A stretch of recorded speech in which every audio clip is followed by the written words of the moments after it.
मईशत को चलाने वाले ताजिर सनतकार हजरात की काम मैं समझता हूँ कि अल्लाह आपसे बड़ा राजी है और एक दुखी इंसानियत है, उसकी आप खिदमत कर रहे हैं। आलमगीर ट्रस्ट जिसको पूरे पाकिस्तान वाकिफ है उनकी खिदमत से, और वो बहुत बड़े पैमाने में चैरिटी का काम करते हैं, गरीब लोगों की मदद करते हैं। नुमाया तरीन चीज जो मैंने इस इदारे में आज देखी वो इसकी सफाई है, लामहदूद सर्विसेज है, ईमानदारी की बात है, खिदमत आप वहां पहुंचा रहे हैं, बहुत बड़ा काम है। 40 साल 45 साल से हो गए मुझे, लेकिन इसके बावजूद मुझे ये नहीं मालूम था कि माशाल्लाह इतना सारा काम करते हैं आप लोग। आज यहाँ देख के पता चला कि जो कहते हैं ना कि अपने लिए तो सभी जीते इस जहां में, है जिंदगी का मकसद औरों के काम आना।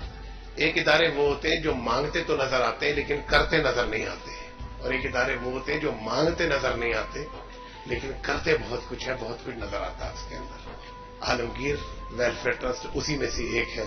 मैं जिस वक्त यहाँ पर इंटर हुआ मैंने मुख्तलिफ डिपार्टमेंट्स देखे हैं, ये हकीकत है मुझे यहाँ पर कोई एक जाला नजर नहीं आया, कहीं मुझे सफाई का फौदान नजर नहीं आया, कोई चीज बेतरतीब रखी नजर नहीं आई।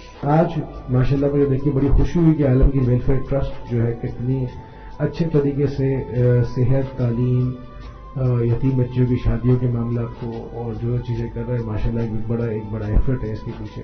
तो हमारी दुआ है आलमगीर वेलफेयर ट्रस्ट के लिए कि इस तरह से काम करते रहे। माशाल्लाह आपके पास ऐसे तजर्बेकार लोग यहाँ पर मौजूद हैं, सोशल वेलफेयर को जिन्होंने नई नहज दी है, जिसके नए डायमेंशंस अदा किए हैं, और ये एक बहुत बड़ी बात है। वेरी ऑनेस्टली जब मैंने आज आके काम देखा तो मेरे भी रोंगटे खड़े हो गए। माशाल्लाह इस लेवल का काम और इतनी खुलूस से काम हो रहा है, और जो पेशेंट होते हैं उनको खास घर पे लेने जाते हैं और उनको आते हैं, लंच होता है, उनको ड्रॉप होता है, तो फुल ऑन पैकेज